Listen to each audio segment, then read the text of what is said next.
Are you ready for the Ningaloo Eclipse Fest, happening in Western Australia on April 20th, 2023, less than 1 year away? To get your stoke burning, today I'm excited to be chatting all about the stars and the moon and the sun with an expert from the Perth Observatory. Get excited, this episode will be galactic. Welcome, you creative genius, to the most enlightening episode yet of Art on Fire. Hey, are you excited about the fact that we have a total solar eclipse, 1 in a 100-year event, coming to Western Australia, to the Ningaloo area of Western Australia in April of 2023? Let me know if you're feeling stoked for that event, and also leave a comment below on what you think you would love to see at an event like that makes it truly West Australian and absolutely extraordinary, totally inclusive, whatever it is that you'd love to see. I'm really excited about this episode. Look, whoever you are, I love making this podcast for you because I love doing this. I get to chat with some really amazing guests and have some super fun conversations and promote the great work that these guests do. Most of the guests on the show so far have been event organizers. Today is the first special episode on the eclipse, and there'll be many more. With the eclipse coming to April 2023, start preparing. It's going to be here around the corner. I'm going to start contributing to the creation of that festival by documenting the story of how the festival comes together. I'm going to be talking to Tourism WA, Symbiosis crew, who organize the Eclipse Festival in Oregon and Patagonia. And I'm also going to be chatting with possible sponsors and the best festival organizers on the planet. Connect with it all and follow the story of the most epic global phenomenon on Art on Fire Patreon. For just around $5 a month, jump on board and you'll be part of creating this thing that's just launching right now. This podcast is about to take off, and I'd love for you to be a part of the launch sequence. Whoever you are, whoever's listening, I'm talking to you. Get involved. This is going to be fun. This is going to be exciting. I promise that at the very least, you'll be getting discounts to the Eclipse Festival. You'll get being discounts and in the know about the creation of all the coolest events, how they come together, how you can participate, and what's going on around the world in the eclipse and festival space. Now, Today's guest is Matt Woods. He is the tour administrator of the Perth Observatory. So of course, he's going to be a star nerd. Matt has been on Channel 9 News to talk about the world's oldest meteorite crater, Yarrabubba, found here in Western Australia near Meekatharra, 750 kilometers northwest of Perth. It's 2.2 billion years old according to radiometric dating. I believe that's the same technology pioneered by Clair Patterson, a genius who saved the world, that I'd love to chat more about on the show. I also hope we talk about Einstein, because that's another genius that had many of his theories validated thanks to evidence captured during eclipses. Einstein excites me because he learned to think differently, which helped him see the universe in an entirely different way. When it comes to observing the universe, in WA at least, the best place to do it is the Perth Observatory. Matt has also discussed his work at the Perth Observatory on Today Tonight. He's also been a supporter of Astrofest, a WA-based festival dedicated to the marvel of the universe. He sounds pretty genius.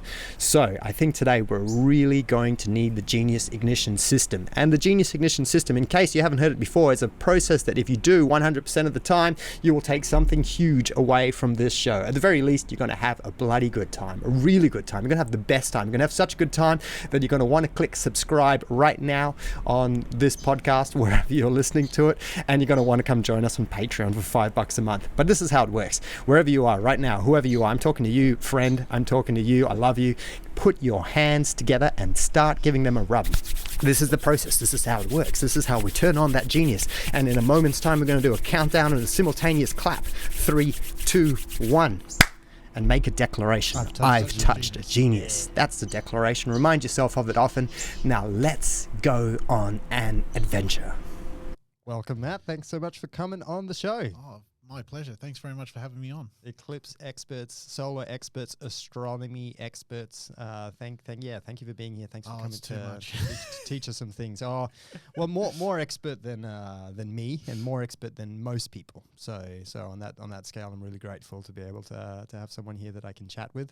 I'm also excited to learn before the show that you don't know who Clair Patterson is, because I'd love to teach you all about him. But we'll get into that a little bit. Hey, it's May the 3rd. Tomorrow is May the 4th. Which means a big event is going on at the day after that is the Revenge of the 5th. So yep. That sounds like a painful day, a day of mourning. Yep. I guess that involves a lot of just lying around on the couch and chilling, maybe watching all the episodes again. Yeah. Can you tell us a little bit about what you've been working on for May the 4th up at the Perth Observatory? Yeah. So today I've been running around getting everything ready for our Star Wars night sky to us. So we have obviously May the 4th is Star Wars Day, so where we all say our thank yous to the great one, George Lucas, for creating Star Wars. And so we actually have a night sky tour that we do annually, and we get the 501st Legion, the Rebel Alliance guys as well up to the observatory. So not only do the public get to come up and have a look through the telescopes, but our observatory is all decorated in Star Wars gear, and the 501st and Rebel Alliance guys who are costumers, they get photos with the customers, and the customers also can get dressed up, and there's best dressed prizes as well. So yes. Great Star Wars nerd out space where you get to be in character, play with other characters, and check out the stars. Yeah, so I've hosted a couple of them. So I come in with my Jedi robe, lightsaber, and all that. You have a Jedi name? No, not really. It's funny enough, actually. Whenever I was playing Star Wars Knights of the Old Republic, my dad got me into reading by getting me into comics because that's how my grandparents. It's a good start. Yeah. And so I read all the Star Wars comics. So that was like the Dark Empire, where Luke turns to the dark side and gets. And also it deals with like 20,000 years of the before the movies. So there was a Jedi called Alec Queldroma, and so I really liked him. So when the Knights of the Old Republic games came out, a couple of, in the lore comes about 20 years after that, so I was a Queldroma. So I can't remember what the first name was, but I was a Queldroma. So okay, cool. yeah. I'm not a massive Star Wars buff, but I obviously do follow the Star Wars a little bit, and I also started following Star Trek a little bit some years ago, and I was blown away at how philosophical Star Trek was, and actually what it was especially like Deep Space Nine. Like I was Star Trek and Stargate fan, and my sister was the Trekkie, and so I still haven't really watched the original series. I've watched the rest of them, and I appreciate them, but I am more of a Star Wars and Stargate fan. I love philosophical concepts and philosophical questions, and I was actually just blown away to see that most of those episodes are actually just a giant philosophy question wrapped up in a sci-fi episode, and if you actually watch it from a philosophy perspective, when they're trying to understand like morality and good and evil and right and wrong and all the stuff that they're doing that by exploring different planets and blowing people up, but like it's actually got this super deep underlying question about the nature of everything, which is amazing. Star Trek Enterprise has got relatively panned, but I think it was more the fact that just we didn't have stuff like Netflix back in the day when that was coming out, so it was never really on, and it was quite episodical. You needed to watch them all. But they had an episode where they get a pre-warp society send out a ship because they've got this genetic disease that's causing them to die. But they had the COVID. Yeah. But there is another sentient species that they share the planet with, and they're not to the same intelligence level. But given the decades and centuries, they can become the same, and because they're pre-warp, Jonathan Archer, the captain, has to decide: do I give them the medicine that will cure them, and in the process keep this other species down because they're used like considered second-class citizens, or do I not give them the medicine, let this civilization die, and then let this civilization take over? And it's a really it's a real hard question to give. Yeah, and it's so essentially that was Star Trek's way of saying this is why the Prime Directive comes into play with Star Trek, with the Federation. Yeah. It's they go all kinds of creative ways to be able to ask the really important questions in life. And for anyone who hasn't watched Star Trek, who thinks it's a nerd thing, watch it again with these eyes where you're looking for the philosophical perspective, and it'll fucking blow your mind. Anyway, let's not talk Star Trek much more right now. We can return to it in a little bit. We're here to... One of the reasons it'd be great to learn some things and talk about the stars and the eclipses. Do you want to get us started in telling us a little bit about how you got into astronomy? I got into astronomy because, at the time I was about 5 or 6, so I was a massive Thomas the Tank Engine fan. Yep.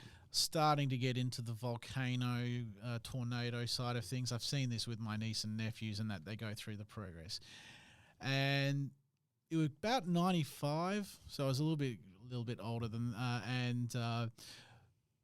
Channel 7 and Channel 9 made a really big deal about the Space Shuttle Columbia flying over Perth. Mm-hmm. And so you've got to remember that at this stage, there's no International Space Station. You know, you get to see, there was Mir, but you know, it wasn't that bright. Even like when I saw it on the final few passes, Mir's the Russian space station that was up during the late 80s to early 2000s. I saw it about 1 or 2 passes of the Earth before it broke up, and it was bright, but nothing's like the International Space Station. So my dad, we were living in Northam at the time, and my dad saw that I'd been starting to watch some space documentaries on ABC for kids and that. So it took me outside, and we watched this bright dot fly over, and it was astounding that for me, you know, that there were 6 people in space, and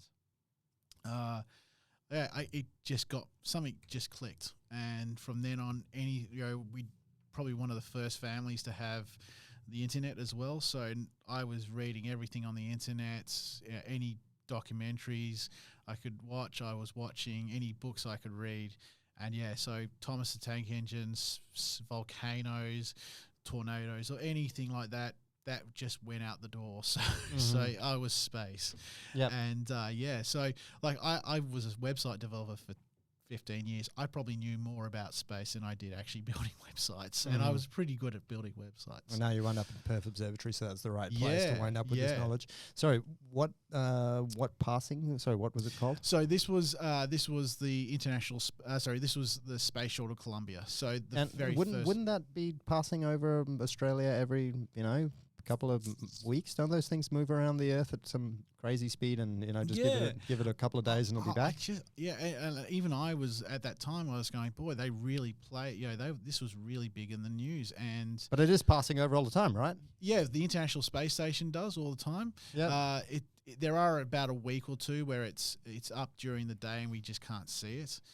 It's flying. It's every 90 minutes it orbits. So there's a particular time, about within an hour and a half of sunset and an hour and a half before sunrise, we can actually see it in the night sky quite brightly. And this is where it's really cool. You could do this here in wherever you are. If you've got access to a tall building, you can watch sunset on the horizon, on the ground.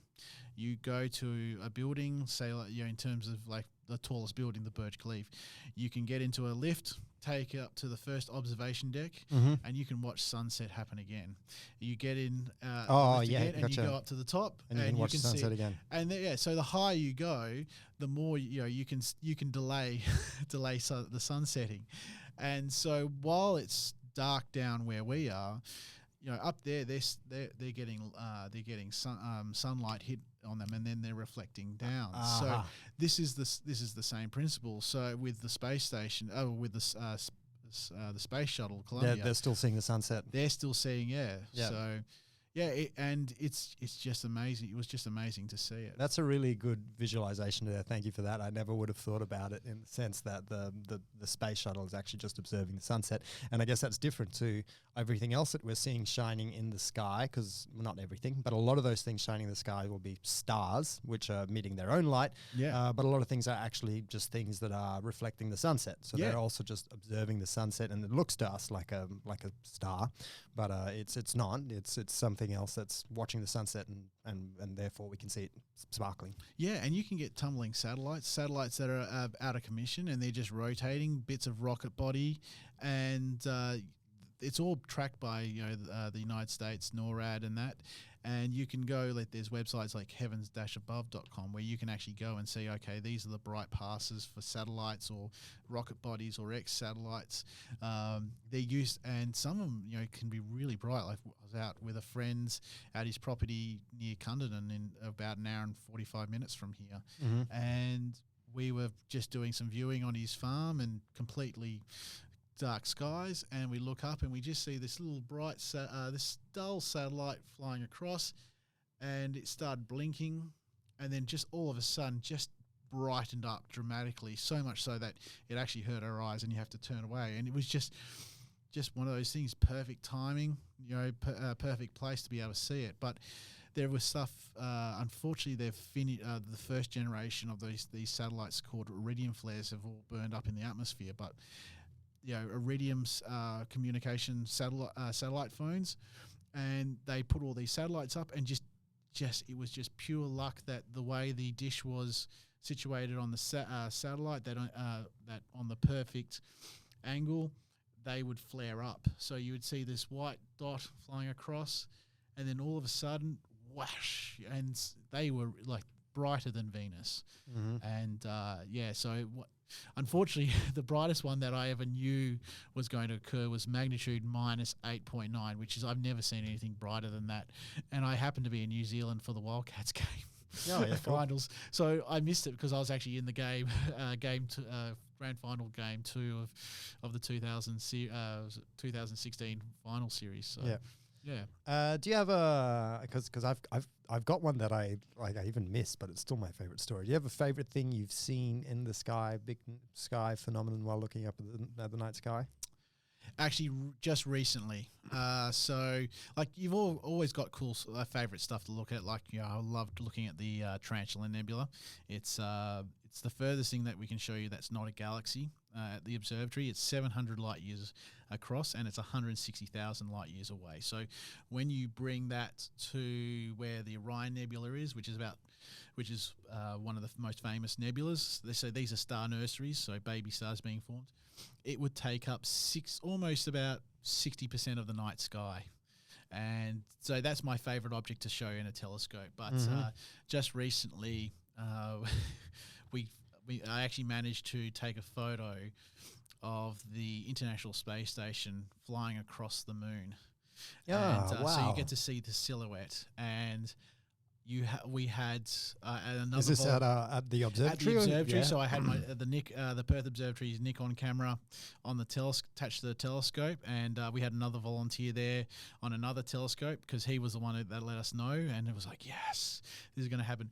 We had 0.35 of a second to capture this. Oh, wow. Yeah. Yep. So you could easily do video and capture the whole thing. Yeah, but the thing is, you lose the quality of the image. Yeah. So you do your burst shooting, and I did a burst shot, 35 images in 8 seconds, and image 15 had it smack bang in the middle. And one of the things I've since I've become a volunteer and worked at the observatory, I've got into astrophotography, and one of the things I still really try hard to try and get sorted, and I sometimes fail, is the focusing of the camera.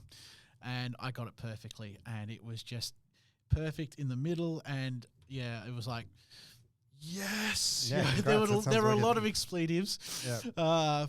in both domes, and it was like, I want to do it again. And so that is amazing that we can actually get to see, and there's ISS transit finder or something like that. If you put an International Space Station transit finder, you can actually figure out where it's a website that will tell you where this is happening. But you can also do this for Hubble, the Chinese space station, and not just for the moon. If you've got a special filter for your telescope, you can do it for the sun as well. So yeah, and people can actually can do multiple shots, so you can see the progression as it goes across the face of the moon or the sun. So yeah, that was my favorite. That's been one of my favorite moments in doing any astrophotography or space related stuff. Cool. Yeah, that does sound like a lot of fun. That sounds like quite the image to capture. Yeah, it sounds like it takes a bit of skill. You kind of got to know time really well in terms of understanding when that's going to pass by.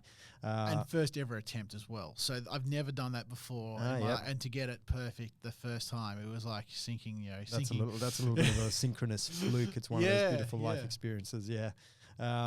On time, my friend Owen Merriman and I were chatting once, laying down on the grass, staring up at the night sky, as you do a lot in Western Australia because we have the best stars. Oh, they do. And he was teaching me about how, in order for satellites to work, for us to know where they were placed at any given time, we had to work out how to create, I think, atomic clocks. Yeah. Because their time that they experience on there is slower. So faster. Faster. Yep. Yeah. So the time that they experience is faster than the time that we experience down here because they're zipping around the world really quickly, and so we've got to put atomic clocks on them and us to keep in sync between us and them. Otherwise, we would immediately lose them the second we put them out there because you just. I could have possibly driven into Lake Monga on the way here. If we didn't have atomic clocks, because GPS satellites and that that's all based atomic clocks. Yeah, you still got to use your eyes, mate. Not yet. Yeah. Yeah, but even me living in the hills and working in the Perth Hills, I experience time faster than people that live in the CBD or on the Perth Basin. Because you're a little higher up. Yeah. It's we're not talking like 1 millisecond quick or anything like that. It's like .00000 down. But eventually, it works out to be. They'll probably over the lifespan, right? Maybe I'll probably live a little bit longer than if I'd live on the base, Perth base. You're a little bit of an elitist on the hill height there, yeah? Yeah. Just giving a plug to living up on the hills. You don't know how good the ocean is, man. Living in the ocean is awesome. I know. I like the ocean. So, and to be fair, I did live in Sydney for 10 years, and I was in the Blue Mountains. And when you drive up the Perth Hills, you go, ooh. Well, I've reached the top of the hills, and you would still have you'd only be at the first town of the Blue Mountains. So there really are hills; they're not mountains or whatsoever. I've had the good pleasure of living in the mountains as well, and I absolutely relish it. But we're living in WA, and we just scratched on it a second ago. One of the beautiful things that we have here in WA is a lot of dark sky tourism, a new term that I just learned, which basically means that we don't have night pollution in most of this ginormous state, especially when heading up north to our northwest to where the Ningaloo Eclipse is going to happen. That's easily the best stars I've ever seen. It absolutely blew my mind to just be watching the stars when I was up there. The state government, Tourism WA, Exmouth locals that are all really excited about how great the stars are there and the growing industry of tourism that's coming. People who are coming all the way up there to just observe the stars and be humbled by them. So we're really lucky to have that. We don't have the mountains, but we do have the stars. Have you in the work that you're doing at Perth Observatory, have you got some stories about eclipses in particular? I know that's something we can see in the daytime, but yeah. Yeah, so we haven't had a lot to do. Oh well, me personally, haven't had a lot to do with solar eclipses because we just unfortunately we haven't had them close by for a few years. I think we had a partial solar eclipse that was viewable in Perth in about 2013. I wasn't working at the observatory then. I was working as a website developer and went outside and was able to work. I had some solar eclipse glasses and was able to see the chunk of the the moon covering the sun, which was pretty awesome. But we've done a lot of stuff with timeanddate.com to live stream the lunar eclipse that we've had. So we've had about 4 over the last 4 years. So we've had, it actually really started in January 2018. We got a call from Time and Date, or we got an email from them saying, we need your help. We had a observatory in Japan and in New South Wales that were going to live stream the total lunar eclipse, and they're a lot longer, and because Earth is in the way of the sun and the moon, and so with a total lunar eclipse, the moon moves behind the Earth and enters what's called the umbra.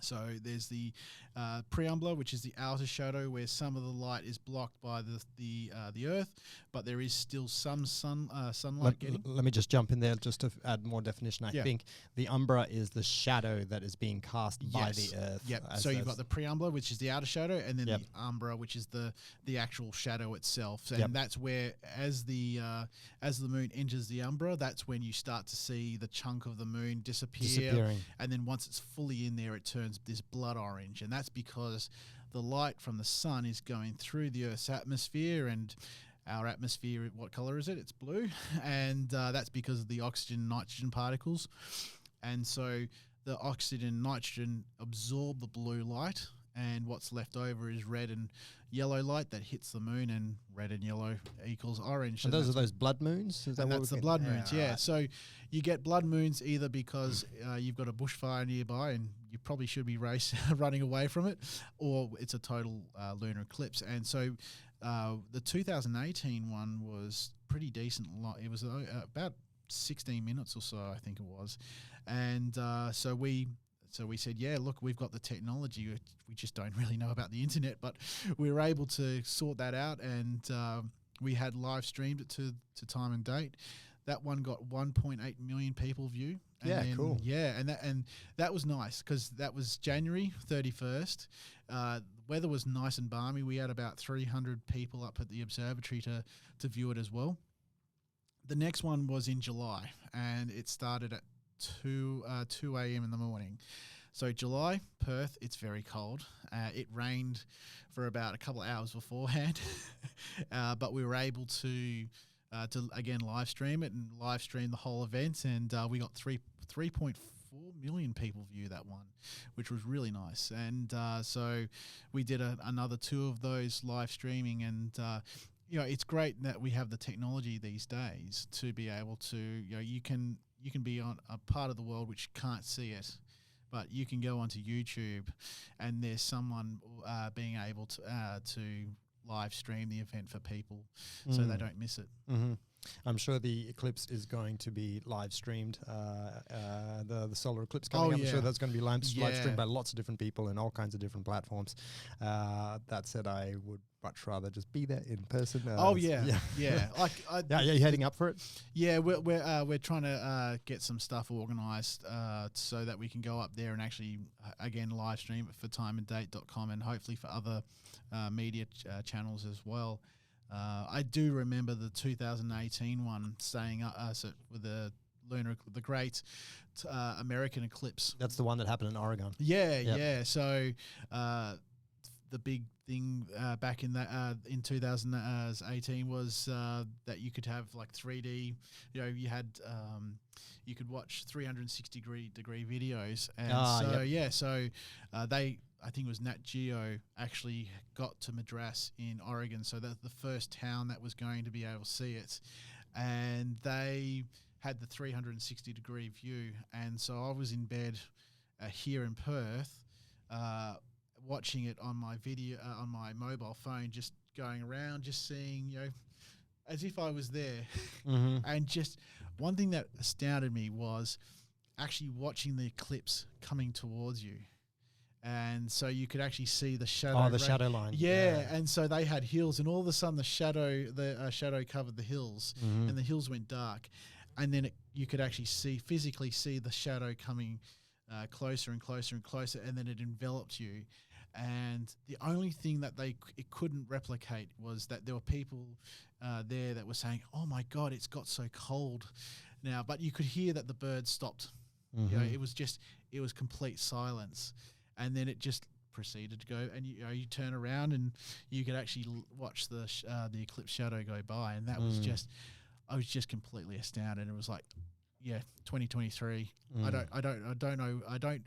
I'll do everything legally possible to get that. Cool. Up there. That's what we want to hear. Yeah. You and 50,000 other people. Let's actually talk a little bit more about shadows and getting there for anyone who is not from this area. So the shadow part, jump in please to add any fun parts to the story. The solar eclipse, when it happens, when the moon passes between the Earth and the sun, leaving a shadow on the Earth, it leaves a short width shadow called the line of totality, which is I think it's about 70 kilometers or 30 miles wide, 40 miles wide. It's very, very thin. It's a really, really thin line, and it's actually going to just perfectly cover the whole of the Exmouth Peninsula, which is a beautiful area northwest of Western Australia, about 1,500, 1,000 miles away, 1,500 Ks, and it's just going to skim us. That's a beautiful area because it's so far from any town. It's got the greatest stars by day ever. I mean, by night ever. It's got very clear skies. It's got beautiful weather. So we're likely going to have a very good eclipse up there. Don't jinx it. Yeah, I knock you on wood. So it's a good possibility. So it's going to be one of the greatest places to catch it. Exmouth as a place is. Or Ningaloo has aside from having a phenomenal nature in the ocean because it's got a massive reef, is a really, really barren landscape. It's in the middle of fucking nowhere. Yep. Like there's nothing big nearby. And anywhere. that's how you have to describe it. There's nothing else. There is just nothing out there. Exmouth as a township has 2,000 people. It swells to 10,000 during public holidays. It's going to be somewhat of a logistical nightmare for people to get there. And this is a people town of like a couple there. of thousand people, and they're expecting 50,000 people there. Yeah, some number, some large number. Tourism WA says somewhere between 10 and 50. Depending on which website you want to read and how you want to interpret it. But so that's a little bit about it logistically. Nearest airport is Perth. 1,500k journey up there, and it's touted to be the best place in the world to observe this eclipse. This same eclipse will also nick parts of Indonesia. Indonesia would be great. It's much cloudier, much more humid. This is the we're plugging it. We're plugging it as dark sky tourism operators. Come to Perth. Come to Perth. Do the road trip. Have the adventure. Go and check. Because it is a lovely trip up there. Like we've gone to Gascoyne Junction each year for the last couple of years, and we'll go to Geraldton, Carnarvon, and then across. So we don't get exactly up to Exmouth, but it's a lovely trip. They've got pastoral lands and bush all the way up to Geraldton, and then you get this almost dry desert loveliness from Geraldton to Carnarvon, and it just changes. And it's such a big estate. You can go down to the south where it's old English country, and you go up the top, and it's desert as well. So one other thing that I think is really special about traveling up north, we live in this just unbelievably large and unbelievably empty state, and in a world that's kind of packed with people, and there's so much going on everywhere. Just going up there just feels so resetting. You drive for hours and hours and hours on end through just barren dune land, right? And just the dune land just repeats and repeats, and the sky is big, and the landscape is big and flat, and there's nothing. Yeah, nothing. And you don't have to go far. Like some of these towns, you don't have to go far to get completely dark skies as well. So it's it's not like it's not like Perth where you can go say an hour east of Perth, which is really for such a large city. That's amazing to get such really good skies an hour out. But some of these times you only need to drive 10, 20 minutes out, and that you might get a little bump from that town, but you've got perfect conditions. So that's one of the amazing things about being able to drive up, that you're taking your life in your own hands if you're driving at night with cows and kangaroos and that. But the added thing is you can stop in the middle of nowhere and just, you might, every so often you might get a truck go by, but it's pitch dark. And you see everything. You see the Magellanic Clouds, dwarf galaxies that are all around our galaxy. You can see them, especially in wintertime. You can see the Milky Way and the Emu in the night sky. So yeah. Yep. Yep. I don't want to talk more astronomy, but I want to just finish explaining it to a little bit of ability as to why it's special. So a lot of the audience for this podcast are, I guess, more of the hippie spiritual inclination than the star science people, but a lot of them cross over for good reason as well. But again, so with the eclipse, just the Exmouth region is going to be 100% eclipse. Near the Exmouth region, it'll be nearly total eclipse. If you're going to be anywhere near the area, you might as well be in the line of totality, because if you're going to be close, you might as well just do the final bit and just be there for 11:27 a.m. Because it'll become pitch black, and you'll be in a shadow, and it'll only last for a brief moment, 60 seconds, but it'll be pitch black. Perth, which is again a long way away, Perth will have a 70% eclipse, so even from Perth we'll be able to see the moon crossing over the sun, but it's just going to do some funny shadow things, and it'll still look cool. It'll still be worth seeing it, but it's this incredibly rare experience that happens, very rarely on the planet for someone to be on that line, and we have that experience, that opportunity. And it's the only planet that does have it. We can see shadows on Saturn, on Jupiter, created by the moons, but they completely cover the sun. The only place in the solar system where we can see a moon just completely cover it up, so that you can see all the prominences, the solar flares on the edges. You can see the atmosphere of the sun. Yeah. That's only here, and that's amazing. There's a couple of really unlikely coincidences about the celestial bodies, the planets, that Earth just seems to have it too good. Yeah. One of my favorite ones is that we only ever see one side of the moon, hence Pink Floyd's album Dark Side of the Moon. Yep. We've got this thing that's rotating around us, which is phenomenal, the moon just rotating around us, but it rotates at the exact speed so that it's only ever looking directly at us, which is probably also the only planet where that's happening. Some of the moons of Jupiter they're all locked in, so they cool. But again, our moon is actually quite far out compared to say the Jupiter's moons. Yep. So they should be locked in, but it's getting to the point where you should be able to get some rotation of the moon, but the fact that we only see one side is quite amazing. Yeah, and then also so the moon is on a perfect orbit around planet Earth, in order for us to be able to observe some phenomenal things about the eclipse and the sun, and understand our place in the universe, because by chance the ratios are great. Yeah. It's the why it's so rare is that even though the moon it's on a 5% incline, so in its orbit, so it doesn't perfectly orbit the equator. If that was the case, we'd get solar eclipses, we'd get lunar eclipses all happening all the time, and it wouldn't be that special thing that we have.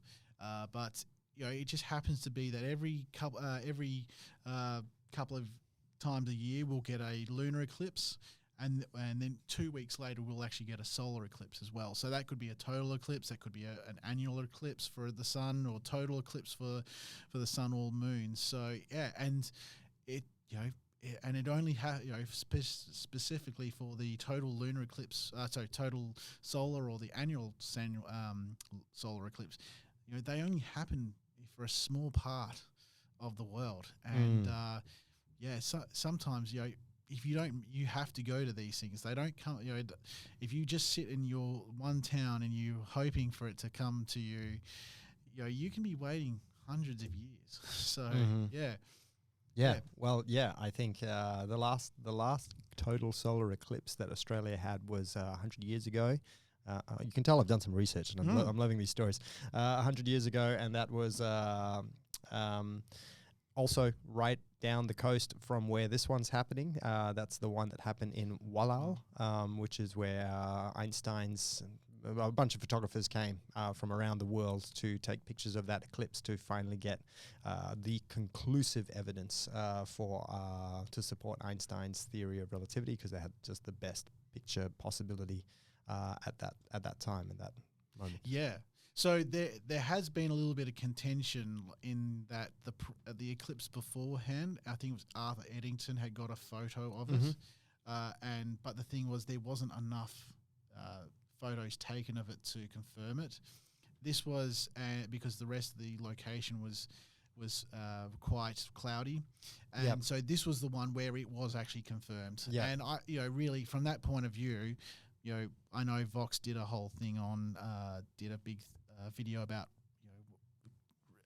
the discovery of, or the confirmation of Einstein's theory of relativity, and they were saying it was 1918, but this was the one, and again, this is where Western Australia really took the lead in this. So I think his name was Alexander Ross, who was one of the astronomy professors at UWA. Really, led a one-man charge to get people to come to this, because there'd been a number of attempts beforehand, but the war, equipment failure, and clouds, and that just ruined it. And this is why clouds are all our mortal enemy as astronomers. But you had teams from Perth Observatory, from Sydney, Melbourne, Auckland Observatory. You had people from India, America, the UK, Canada, all come out. And Billy Hughes, who was the Prime Minister at the time, caught word of this and said basically to the Australian Navy and to the train system, you have to get people to that location on time. So it doesn't matter what you do. If you've got people in Sydney, they need to be in Perth at this time, and those Navy boats need to get the people from Perth to Waial Station on time. And so you actually had all this sensitive equipment getting onto Australian Navy boats, going up there, and then being moved onto rickety old rowboats, and then went into the surf and to the beach, unloaded, and I think it was Michael Durack and the local Indigenous people with donkeys then moved all that equipment to Waial Station, where they all set up. And it was actually the Lick Observatory, that's their telescope, was able to confirm it. And they were able to give, by the time they got back and they confirmed it, it was 1923. But if you come up to the Perth Observatory for a night sky tour, you actually get to use one of the telescopes that was actually there.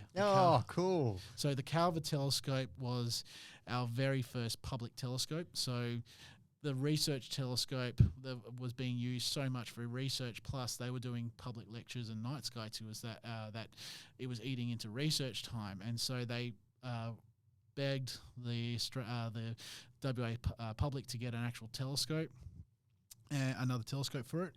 And it was also in Comet Halley was going to be coming into the inner solar system because it was 1910. Unfortunately, it didn't get to study Comet Halley because not all the parts were sent out in time, but it was ready for the total solar eclipse in 1922. And so Perth Observatory went up there with the telescope, and it is amazing that you've got something that was there at that, and it's been restored back in 96. And so it's always amazing to see people that say, you're looking through a telescope that's over 100 years old and was there when they confirmed, when they took the images that confirmed Einstein's theory of relativity. Yeah, cool. Yeah. Cool. That's amazing. Hey, when's Halley back? Halley, unfortunately for me, because I know exactly how old I'm going to be. I'm going to be 76. So I was a month when it came into the inner solar system in 1986, and so it won't be back until 2061. 2061. Yeah. So it's going to be a So slight. what's its orbit? So every 76 years. 76 so years. 1986 was actually a pretty bad pass. 1910 was We'll just put a little quick pause on Yeah. and just tell people what Halley is and why it's Oh, special. okay. So Halley's Comet is a giant, basically a dirty snowball, and it's a big dirty snowball. And the reason it's called Halley is because Edmund Halley had gone through all the records and seen that there was this comet that was coming back every 76 years. And so he predicted, and he didn't actually get to live to see the prediction correctly, that it made right. So he said in about so many years, that will end up making it 76 years, this comet will come back. And he was right. The comet came back. And you can go back in time and you can see Comet Halley throughout history, like the Bow Tapestry that talks about how King William of Normandy came over to England and defeated Harold Hardrada. One of the Harolds, there was two of them there because there was the Viking Harold. And they actually have in the battle where they defeat King Harold is the actual Halley's Comet. And there are, so it's been recorded in ancient Chinese, in Mesopotamian cultures, in Greek culture. There's this comet, and it just keeps on coming back. Man, how did our writing of the stars get so good and be so good for so long? Because, so Halley was around in Newton's time, right? Yeah. So 1600s. Yeah. So it was Newton who was.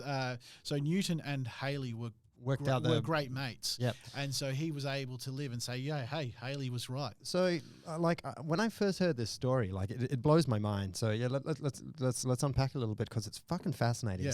Yeah. So there's this comet that every 76 years you can see from the Earth, and some guy looked through records. I don't even fucking understand what kind of records he was looking in and how there could be that much information without Google that he could filter through and read that's. What's he even? How is he even reading this? And who is writing about the stars and the night sky every day for the last ever? So some person can pick it up. It is quite amazing. You think, oh boy, Must have read 21,000 records. Yeah, well, it's amazing. Even back then, what they were doing for astronomy. We've got at the observatory, we've got the Atlas Celestis. So this was a book that was created in 1729 was when it was published. But John Flamsteed, who was in charge of Greenwich Observatory, who got it all started. He'd been working on it for a while. That book has been owned by a guy called Keppel Lofts in the early 19th century, like very early 19th century. And in there, he's written inscriptions on the side of the book where he's talking about there's this particular star in Antonia in a particular constellation, and I was discussing this with an astronomer from York, and he thought that the dimming of the light might have been from sunspots and all that, and that he's been recording this over 10 years, and he's been measuring the dip in brightness, and he thinks that it could be that this variable star as a cycle of brightness and dimming is 533 days and and actually goes into minutes and seconds, and you're just going, how the hell did you get that precise that back then? But yeah, these guys, and you've also got to remember that comets were seen as doom bringers. If there was a comet in the sky, King started going, oh crap, there might be my head next. So, there has been wars being fought. Kings and queens have lost their thrones. Republics have been created because a comet has come into the night sky. That's why Musk wants to go to Mars, baby. Yep. And again, there are some cultures that think eclipses are also signs of doom. I understand that. For a lot of people, when you go to watch the eclipse and you observe it, that people tend to describe this this almost hippie spiritual style experience where somehow time stands still and you're just connected with everyone who's ever seen one through all of eons of history, because it's that special and rare. And I've also heard a story of Cook being stranded somewhere and knowing that an eclipse was going to come up in the place where he was stranded. Yep. Do you know this? Yep. I think this was Columbus. Oh, excuse me. Yeah, so Yep. Columbus was the guy. So yep. he was in somewhere near Jamaica, and he was having a bit of trouble negotiating with the natives, and so he said he'd worked out that there was going to be an eclipse. So he said to them that he was probably there for the eclipse. Yeah. Actually, Cook was an early astro tourist. Yeah. Well, Cook was Yep. one of the early astro tourists. Yeah, that yeah. first journey was out to see the transit of Venus and Mercury. Transit of Venus, very, very rare. Go back to the Columbia. Yeah, but yeah, so with Columbus, because he was having this issue with the natives, he said, look, tomorrow there will be an eclipse. Well, didn't say there was. He basically told them that I will cover the sun, and so he went back to the boat, waited, and the eclipse happened. And let's just say the natives were more accommodating to him. Started worshipping him after. Yeah, fearing him enormously. So it's amazing what a little bit of information does when you want to be when you need to get stuff done. Yeah. Yeah, I learned about that one from Neil deGrasse, and the one that I wanted to talk about in the intro, which is also one that I learned from Neil deGrasse, which is about Clair Patterson. But the reason that Claire popped back into my head was because while I was researching you, I saw your video where you're chatting with Channel 9. I think, yep. where I learned about the world's oldest meteorite crater. Another beautiful plug for Western Australia is things here are old. If you read Bill Bryson's book, Down Under, you'll learn all about the stromatolites that we have in the Shark Bay region, which could be the oldest things living on the planet, or possibly where life originated. That's one of the theories. But we've also got the official world's oldest meteorite crater. I learned that today. It's called Yarrabubba. What a wicked name. And it's 2.3 billion years old. Let's have a yarn. And again, about that. in the middle of nowhere as well, everything in WA is in the middle of nowhere. So if you're not in Perth, you're in the middle of nowhere. Yeah, so it's amazing. West Australia has some of the oldest crust. So on the Earth. So a lot of research is done in the early ages of what happened at the Earth here in West Australia. But yeah, we have, they were used radio dating of the meteorite basin, and was able to find that this thing is really, really, really, really, really, really old. So it is quite amazing what we can do nowadays with our technology to find out exactly when stuff was done. Do you know how that name came up, Yarrabubba? It's been that interview was long ago. I think it must have been. It must be local indigenous language word for it. So. Oh, it's a great word. Yeah, it is. Yeah. So, you mentioned that it's done with radiometric dating and something called zircon crystals. Can you expand on how that process is, mainly so I can give a little shout out to our man Clair Patterson in just a moment? Yeah, so zircon crystals, you can actually you can do radio dating on them. So and you're looking at how they decay. I think it's from what I can remember, it was the half-life that you're looking at, and so you're then able to then work back because you know how long they should decay for. You can then work back when they originally were created. So that's where you get the data from of exactly when it was created. Yeah, and when they decay, they eventually collapse down to lead. Yeah, yep. So they're actually changing, and this happens with uranium as well. That all these all these atoms, they're breaking. Eventually, the radioactive ones, they're breaking down into different elements as well. So yeah. Help me as I go here. So they break down a lot of things that decay, and they have this half-life. They break down into lead. One of the reasons they break into lead is because lead is one of the heaviest stable atoms. Yeah. So all the unstable things, eventually, lots of them fall apart and they land as lead. Yeah. And then using that half-life, you can work out when they were born, or when they were older. Yep. And some of these atoms, there's some of these elements that we're creating, they only last literally seconds. Like they're I think there was last time I had a look. I think the periodic table was up to something like 244 or something like that, and they're these ones that we're creating at the moment, they literally only last seconds, and then they just disappear. Fall apart. Yeah, they fall apart because they're just so big. Yep.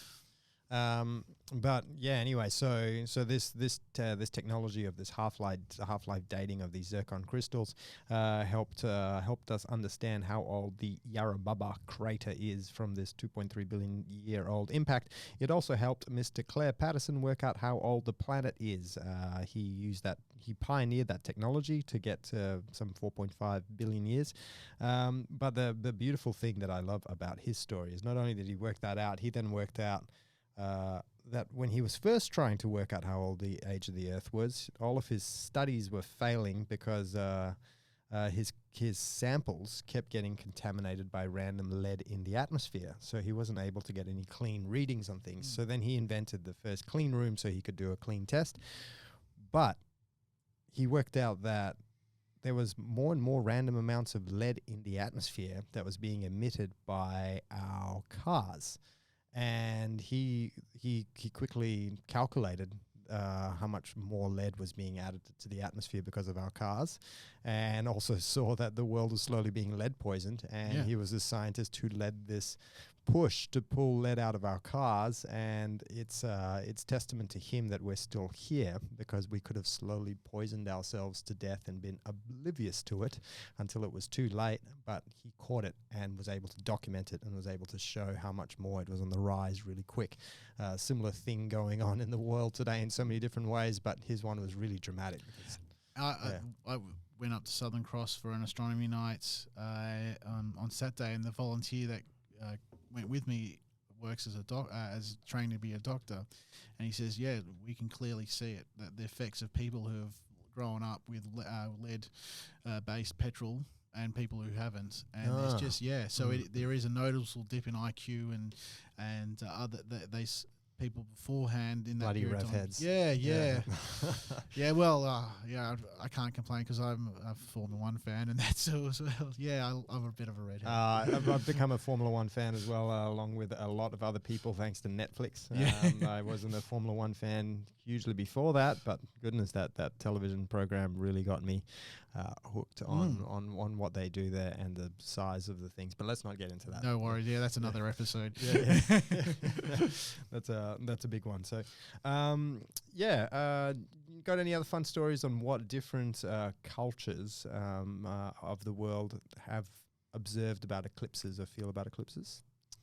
Yeah, so they've always had, like, I know with indigenous cultures, they all seem to that a lot of these cultures are they see it as a sign of doom. Like, I can remember watching a documentary in 2000, late 90s, called The Planets, that the BBC did, and they had Douglas Gough, who was one of the students at of Fred Hoyle, who did a lot of work with the sun, and he went to Indonesia for an eclipse, and they actually the schools there had said to people not to look at the sun because a dragon was going to eat it, and so he was in the middle. This was in the 70s at the time, and he was out there just looking at with some dark film that would replicate what solar eclipse glasses were, and this young child came along with his grandfather, and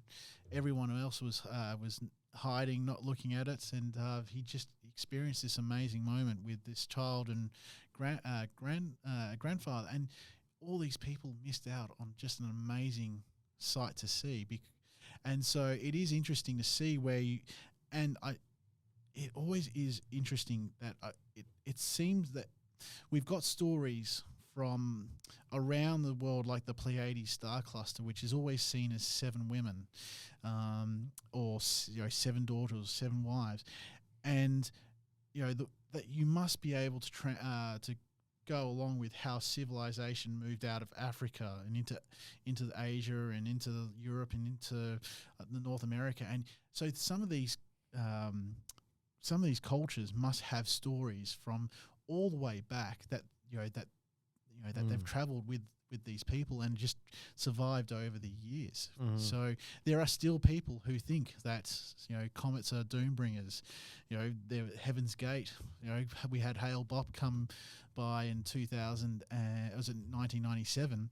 And there was this group who thought this was the end of the world, and they ended up committing suicide, because they thought they were going to be going to the spaceship, and all because of the. So it's amazing what some of these events like eclipses, that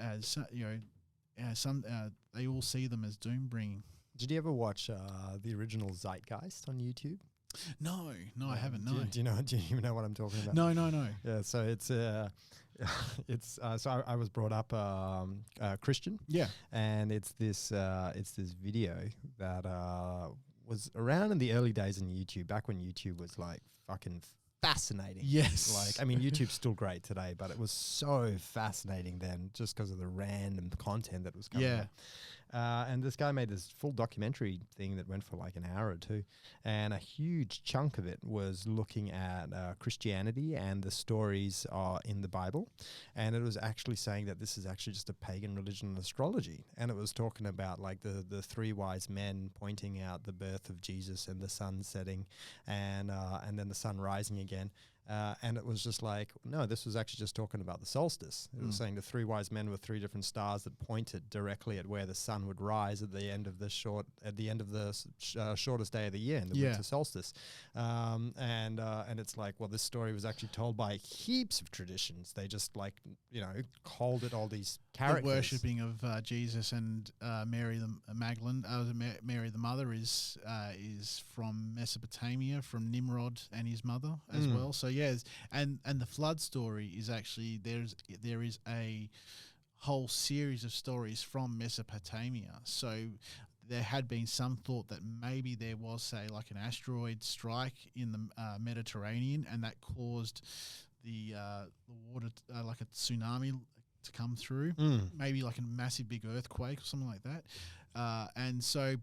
But it's interesting to see how people come up with ways of describing what's happened and why it happened with their level of knowledge at that time.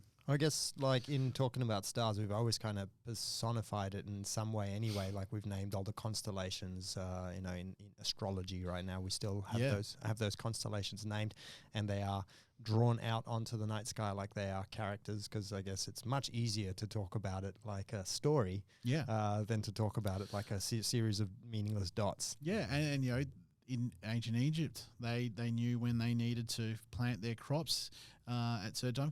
The local indigenous people would know by looking at where the Magellanic clouds were, which they considered the emu eggs, with the emu in the night sky. Where they was time for good hunting of the emu eggs, and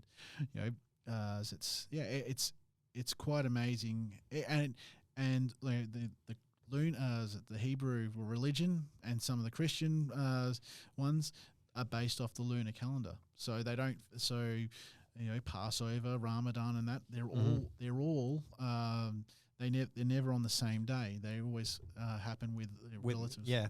Well, actually, one of the greatest traditions for the Christian religion is Easter, and that's actually been beautifully hijacked by another community that I love now, which is the Blazing Swan community, which is the West Australian regional Burning Man community. Yep. And that always happens at Easter time, and that happens in Coolin, which is also a place a long way from Perth, so it gets a great night sky, it's a spiritual experience watching the sunset and the full moon rise with a bunch of beautiful hippies. We every night for the festival we get to watch the sun go down and the moon go up, and it's at the time of the year which is the equinox as well. So the day length and the sun setting and the moon rising is always like in beautiful synchrony. Like you just watch one start to drop down the horizon, and then on the other side of you the other one is coming up, and it just happens like that every year, and it's freaking amazing. And you'll have 1,000 people clambered up on the small hill that's there to just observe this phenomena every as the sky recedes from brightness to darkness, and the sun goes down and the moon comes up, and everybody's just cheering for this phenomenal spectacle. And it's a sunrise and a sunset and a moonrise like nowhere else on Earth. It's so great. And you took thousands of years, someone worked that out, and that built Stonehenge. That you could, that they were able to work out their calendar for the year based off where the sun and was rising and the moon was rising. Even now in New York, there's a specific avenue where at a certain time of the year, the sun will actually set directly down that road. Yep. And there's a particular day that you get all these people that will go to that road, that avenue, and will set their cameras up to try and take photos of the sun setting as well. Have you been to see the Cottesloe sundial? No, I haven't. No. Oh man, it's so good. Go check it out. Yep. Anyone who's listening, go check it out as well. If you're in Western Australia or Perth, the Cottesloe sundial. It's like just south of the main groin, and it's beautiful. It's just an old school sundial. It's big, but as it projects its shadow onto the sundial, on the plate of the sundial is a beautiful. It's not quite sinusoidal, but like this wavy pattern that expresses the math and beauty of the sun and its rotation in an ingenious way. We have to like follow this wiggled line. I can't describe it any better. Go check it out. Yeah, it's really cool. It talks about the math of the universe in a way that you look at it and it's just a beautiful piece of art as a result. Yeah, we've got a sundial at the observatory that was designed by a guy called Collins, and it's accurate within seconds. And we have. If you were to take a photo of the sun in the same location at the same time throughout the year, you'll get this long figure of 8 look to it. And so the sundial has its piece that where the sun hits the shadow, causes the shadow. There's one for the first 6 months of the year, and then there's another one for the second half of the year, and that we can actually work out exactly how what exact time it is. You don't need your watch. You can just, if it's a clear day, you can just go up to the sort of, okay, yep, that's that time. But normally sundials can be anywhere out by a couple of minutes to half an hour as well. So. You're someone who's got the special privilege of staring up into the night sky a lot. What's the number one like experience or feeling? What's the number one feeling that that's so special for you that you'd love that you just wish more people knew about what it's like to constantly be looking up? Just being able to see a completely dark sky. It's one of those moments where you just sit there and you just go, you don't let anything think. You stop thinking about stuff, and you actually have trouble. Even I will go, I'll try and is that constellation, and you just give up because there's just so many stars. But also another one that I think a lot of people, I've never heard someone go, well, that was disappointing when looking at this object, but looking at Saturn through a telescope. Now, Neptune's my favorite planet, but closely second is Saturn, and it's a shame for probably in the next couple of years because it has seasons, so it's on an incline, and so throughout at the moment we're going to lose the rings for about a year or two because we'll see it edge on, but it is just amazing to see Saturn and its rings, and on a perfect night where you don't have a lot of aberrations caused by the atmosphere, you'll see what's called the Cassini division, and it's named after Giovanni Cassini, a 17th century Italian astronomer who actually just figured out what the rings were. But you realise that that's just not one ring. They're individual rings, and with the Cassini spacecraft, and the Voyagers, we've realised that those rings are, there's shepherd moons, there's little moons that are being forming, but they'll keep the actual rings in place, and you can be, and then you tell people like you can be flying across those rings, and it's just ice and dust particles. It's really finely ground up. But you can come up to one of these shepherd moons, and the gravity will have distorted that ring ice and dust.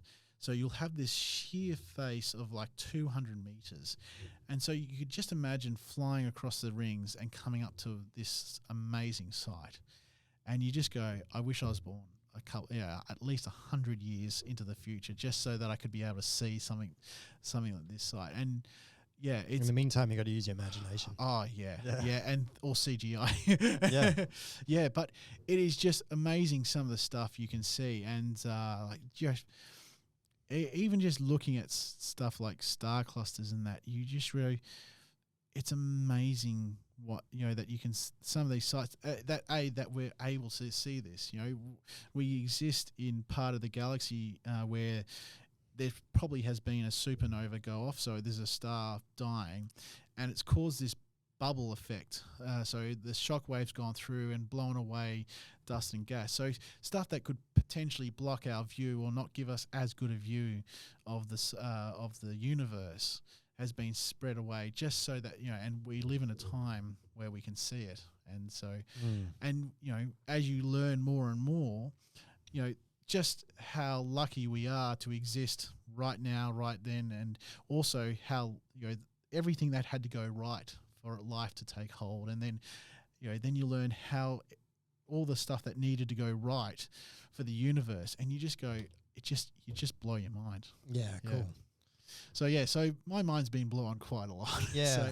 And there's still stuff that blows my mind today, trying to figure out quantum physics and realizing that as the universe is expanding,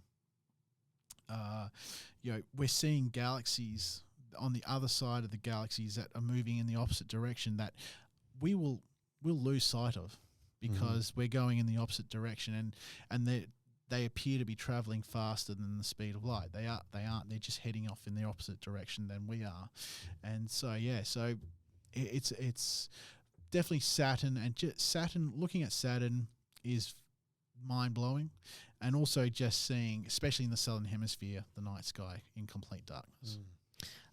What I'm getting from that, I'm just wanting to echo back for my own enrichment. What I'm getting from that is the contemplation of and observation of the night sky and the universe is mind-blowing, and that's a good experience to have your mind blown. The other one that I got from it doesn't cost you anything. And it doesn't cost you anything, so go look up. And the other thing is that it's a really, I mean, what I think when you first talked about that experience when you were 6 or 7 and you checked out that observatory, and then also this experience just now where you talked about the idea of flying along the side of the rings, is you're using your imagination. Yeah. And so you are traveling through space in your mind, and you're imagining how things go out there as well, and what it'd be like to be flying. And I guess that's a really important faculty for boring old grown-ups to keep doing, is to imagine things and go and have their minds blown, because that's an enriching experience. And just getting away from the daily grind, and just seeing, that was one of the things I really loved, especially when I was in early in my career, where you're constantly worrying, am I doing a good job? Being able to come up to the observatory and just you hit the gates and you stop worrying about everything, and just being able to and I think a lot of us at the observatory, we love seeing that people, that moment where people are blown away by looking at an object, and it's that endorphin release of being able to see that they really enjoy it as well, and especially the kids as well, when they look at is that real? You haven't put a picture on the other side of the telescope, so yeah, that's cool. I want to give another quick tip of the hat to our man Einstein. on the imagination front as well. I don't know. Einstein got my attention some years ago. Even though I'm not a huge science buff, but like he was pretty different. And one of the cool things that a quote that is attributed to him is he says, we can't solve our thinking using the same problems we had when we created them.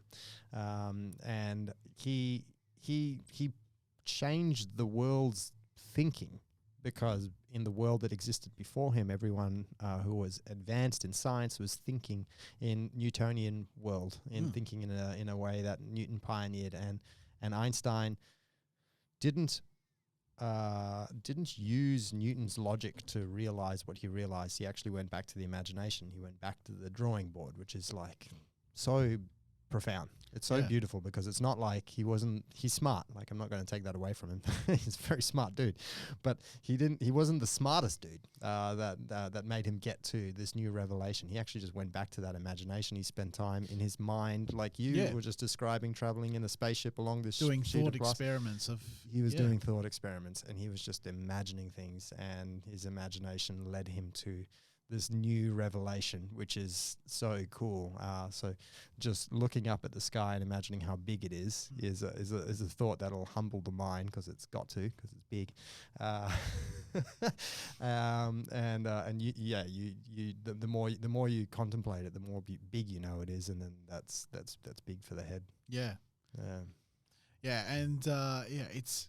It is. I always loved Newton's quote of how, if people think I'm the greatest, it's not because I am, it's because I stand on the shoulders of giants. And so, we throughout history, there have been people that have been able to pass the baton on to the next person, and they get our knowledge even further. But they keep on, with Einstein, they keep on trying to prove him wrong, and they keep on proving him right. I mean, that's what happens in science, right? Everyone's just trying to prove the next guy wrong. Yes, yep. But it is. Who's the Einstein today? Do we have an Einstein? Who's the most exciting scientist name in the world today that maybe I should know? Well, obviously I think people were thinking Stephen Hawking was going to be. He was. Radiation. Yeah, sorry, but yes, he was. Yeah. I like the one scientist I really like, and he's quite controversial because he killed a planet. Mike Brown. Yep. Now he doesn't. How does one go about killing a planet? Well, you go find a lot of small similar stuff.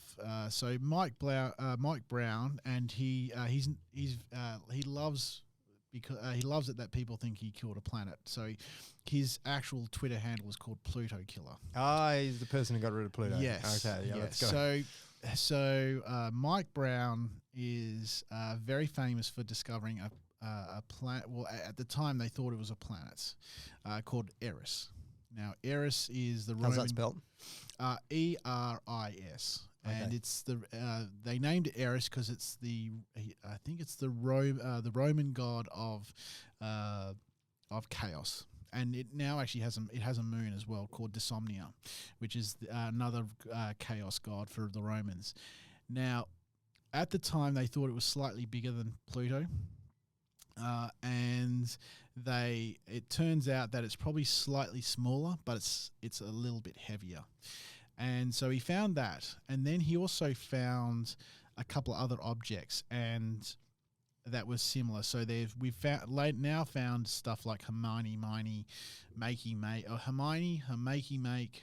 There's also another one called Sedna. So there's Hermione, like of Harry Potter. Similar writing, but it's another god. Yeah. I think it might be a Pacific god, but.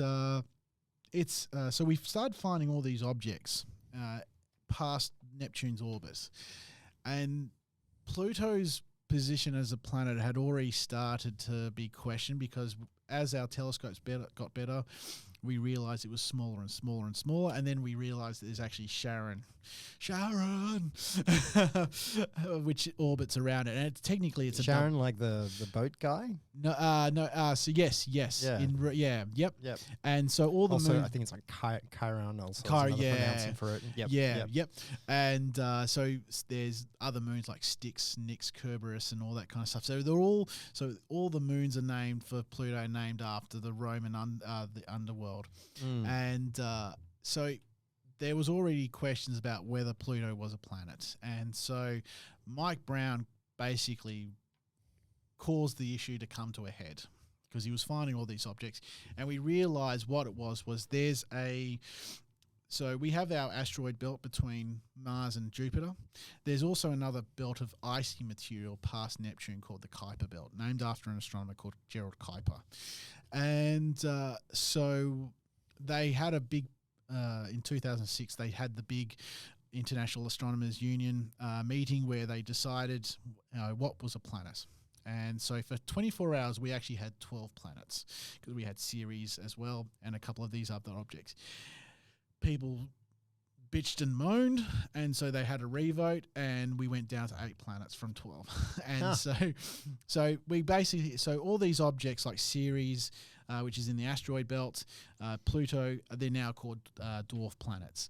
Now, in the meantime, in the last couple of years, we've seen that these orbits of these dwarf planets, particularly the furthest ones out, are quite disturbed. So something has caused them to have quite elongated orbits. So they're not perfectly circular; they're elliptical, and they're very, very elliptical. And so Mike Brown came out a couple of years ago, said, we reckon there's another gas giant out there, possibly a super Earth but a small gas giant. And he's been searching. The problem is that would be quite far away, so it's the movement is quite slow. And it happens to be the area where they're looking is also directly in the around where Orion is. So it has in the night sky. So you've got the Perseus arm of the galaxy there, and so doing infrared searching for it, you're basically trying to find a needle in the haystack because there's just so much data. But if they can find it, he's going to be, he'll blow up in terms of how popular he is. He is already popular at the moment, but that's a really cool thing. Unfortunately, there was a guy called Jeff Macy. Unfortunately, he got into a lot of bad stuff that came out with other female colleagues. No. But I was going to say sex, drugs, and rock and roll. So it's one of those it's gotten. Unfortunately, he couldn't keep his hands off them. But he and Michel Mayor, who was a Swiss-French astronomer,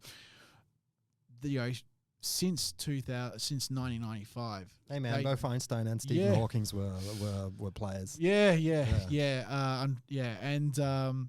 But these guys, before 1995, they were considered jokes. These guys were looking for planets around other stars, and people were always just saying, "Oh, it just won't happen. It just nothing won't happen. We'll never have the telescopes to be able to see them." And Michel Mayor and his assistant Didier were, for 6 months, were looking at this particular star in Pegasus called 51 Pegasus b. And they, unfortunately, before they could get enough data, it sank, and they had to wait another 6 months to be able to get time on the telescope, but also for it to come back around at a reasonable time. Yeah. And so imagine waiting 6 months just thinking, please, has no one else been looking at this star? And what they were looking for was a star. A planet orbits a star because it's within the gravity well of the star. But the actual planet itself, its gravity also tugs on a star. So our star wobbles. All stars basically with planets wobble. Our star doesn't wobble that much because Jupiter is so far out. Jupiter being like the biggest, heaviest one. Heaviest. All the gas giants are out. So This star has a planet twice the size of Jupiter, and it orbits its star every 4 days. So this thing is motoring around. Its atmosphere is blistering hot. We call them hot Jupiters. And so in 1995, they were able to come out and say, we found the very first planet. Jeff Marcy, who's was in the States, he went back through his data with this method and realized, bang, we found 8 planets ourselves. And from that moment on, we've been able to find planets. So now the technology's got so good that that you can even do transit methods. So we can actually take readings of a star, and then when the planet moves in front, we can actually pull out the dipness in the light, the drop in the light, and then we can work out actually how big the planet is. Mm-hmm. We can send that light through what's called a spectrograph, so basically a prism, break it up into a rainbow, and in that rainbow you'll get these black lines called Fraunhofer lines, and you can actually work out the atmosphere of a planet. They've been able to work out what the weather cycle will be for other planets. We have a hard time even because our planet's atmosphere is so complex. We have trouble even just forecasting weather. Within a couple of days, they can forecast weather on gas giants around the world. And it's funny, throughout history when we go to places, we have these common conceptions of, well, this is going to be a dead world. Pluto is going to be a dead world. No. It's got active geology. It's got ice volcanoes. It's got a glacier that's got a harsh shape to it. Voyager goes to the gas giants. We think, well, it's all about the planets. The moons will just be icy bodies. No. Io has moon of Jupiter has volcanoes, 400 of them, 150 of them going off at any one time. There's an entire ocean under Europa, which is another moon of Jupiter, that we think is probably one of the best places to search for life. You go to Saturn, there's a moon that's got an entire dense atmosphere, so much so that you couldn't actually look through to the surface unless you have special radars. And so they had to send a mission to Saturn afterwards, the Cassini mission, just to be able to see the surface. And we see lakes and seas of methane and ethane and hydrocarbons. So the stuff we're pulling out of the northwest, natural gas, and sending around the world, there's lakes and seas of that. There's another moon at Saturn called Enceladus, size of the UK. It's got a complete ocean underneath the ice crust as well. So we keep on going to these places, and we keep on thinking, well, this is what and we find we're completely wrong. We're going out to the universe now and to our galaxy, and we think our solar system would be the stock standard. You have your terrestrial planets, then you have your maybe an asteroid belt, your gas giants, and we're finding, oh boy, there is so much that we don't know. And we've got gas giants orbiting their planets within we found planets orbiting within days, literally hours. They're roasting and they're just moving so quickly. We're finding the technology's gotten better that we're now seeing some solar systems like us. So where you've got rocky planets, and it's just amazing what scientists are doing now these days. And we've now got James Webb coming online as well, the space telescope that's supposed to be the successor to Hubble. And 100 things had to go perfectly right for that telescope to get to unfurl correctly, and so that it's viewable. And this is not Hubble. This is not like you can send a space shuttle and fix it. If something goes wrong, that's it.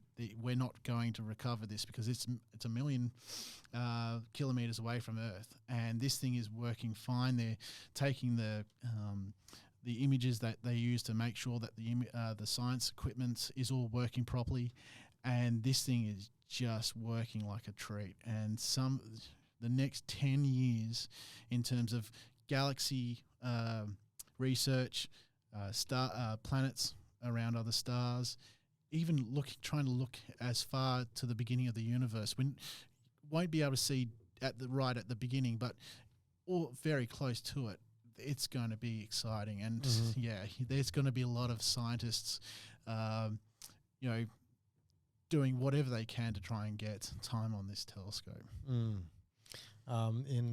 Thank you for that. That was wicked. The coolest idea that I had from that is that in the near future, when we're looking out into the night sky, we're actually going to just know beyond a shadow of a doubt that the solar system and the universe is teeming with life and teeming with things to be discovered in all kinds of little nooks and crannies where we used to just say it was all big and empty. Yeah, and isn't it funny that they're always considered jokes? These scientists that become rock stars, they're always thought of like, they're fringe. They're completely off their rocker. Then they are actually right. So for their period of time, they are. Yeah, there's some expression where it's like first they laugh at you, then they mock you, then they deny you, then they say, "Oh, it was self-evident." Yeah, yeah.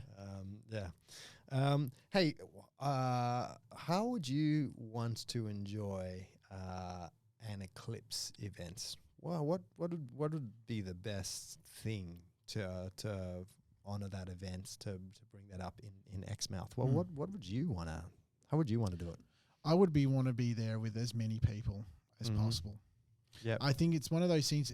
There are certain things where events in your life where you want to be, you experience it with your family, or you want to just experience on its own. But something like an eclipse, I think you need to have that. You've got to have people around, so as one, you can hear everyone go, or "Oh my God, that is freaking amazing!" Or, and the cheer, and of course cheering and all that kind of stuff. So I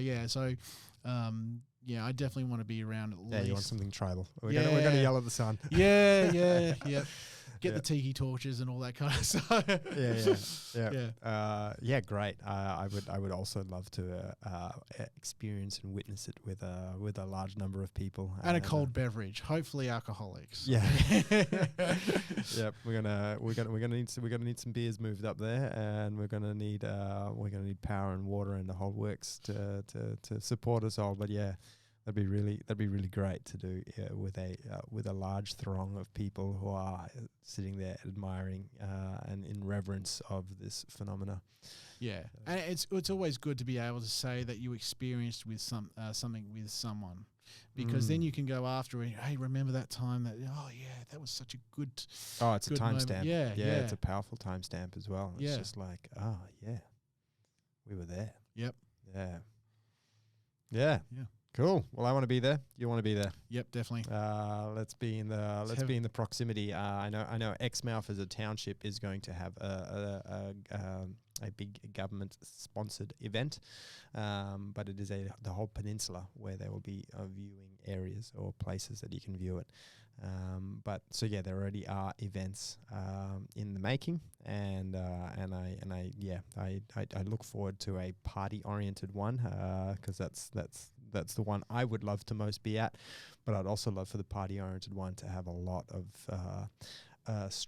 astronomy knowledge at it. I would love to spend more time looking at the stars while I'm up there, because it's too damn good not to.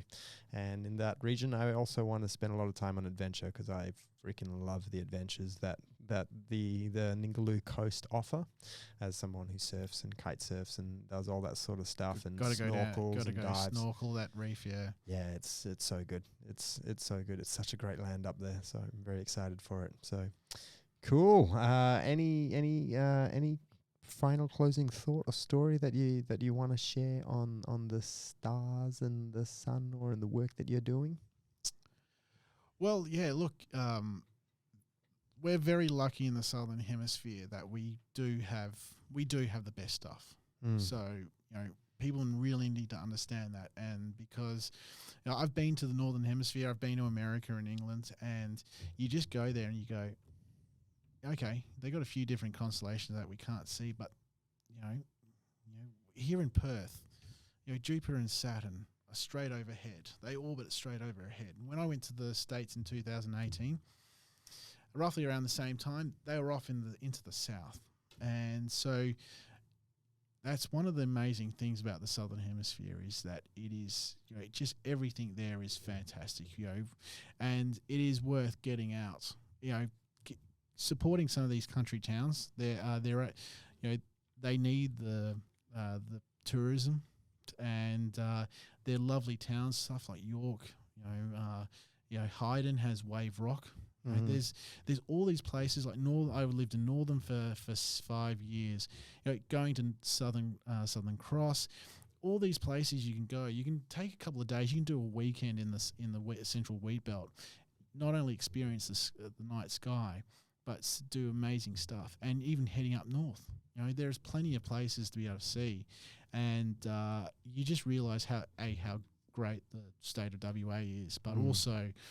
And at night, you just work out, my God, just some of the stuff that you can see is just amazing. Have you heard the story that the Chinese have been coming to Western Australia, Perth region, since the 1400s? Yes. Yep. Yeah. It is quite amazing. For dark sky tourism, by the way. They've been coming here for dark sky. This is an old industry we've got over here. Sorry. Yeah. It's quite amazing learning. It's not so much because it's because we've done it. Our civilization had done it. We went there. That's how they kept good records of it. But then you go and learn how that the Chinese had this treasure fleets as well, and that they would come to West Australia and they would trade and that. So it's quite amazing. It is quite amazing what's happened here in West Australia, and definitely tell people just go out, and it's 2/3 of the world can't see the Milky Way. And New York lost power in 2003, and they overloaded the 911 lines because they thought there was an alien invasion, because they would look up and they saw the Milky Way. They've never seen it. We had Neil deGrasse Tyson come to the observatory in 2017. I was literally shitting myself as I was walking down the steps to meet him, and it was the hi, Dr. Tyson. Yeah. But he was looking at the night sky and he's going, "You guys have got fantastic skies." And we're lucky as a city that Perth is growing north and south, a little to the east, but you don't have to get far out. Yeah. And one of our volunteers, Steve, who's one of my best mates and worked at the observatory, he said to Neil, he goes, "Oh yeah, well look, we lose about 30% of the night sky in the west because of the city." And Neil goes to him, "Steve, I'm comparing this to Manhattan." So he's like, "Oh yes, yes it is." Yeah, you realise, I went to Singapore for the Grand Prix. And you finally realise this is why we get so many Singaporeans coming to the observatories. You can't see, it's all lit up. Yeah, the city is amazing itself, but you lose something not being able to even see Saturn because you've got so much light pollution. And so it is one of those things that we need to treasure, because eventually West Australia is going to really grow, over the years. And it's going to take, you're going to have to get further and further and further away to be able to really get to experience the night skies. It's a way off, and the state is still pretty bloody big. There's going to be room for some time yet for people in Western Australia to enjoy a unobstructed, light pollution free sky, big sky, and get that experience. Cool, Matt. Thank you so much for the yarn. That was great. That was really fun. To everyone who's listening, I hope that you guys enjoyed this little astronomy. Sorry, I just always want to make sure I don't say astrology. No, that's fine. Yeah.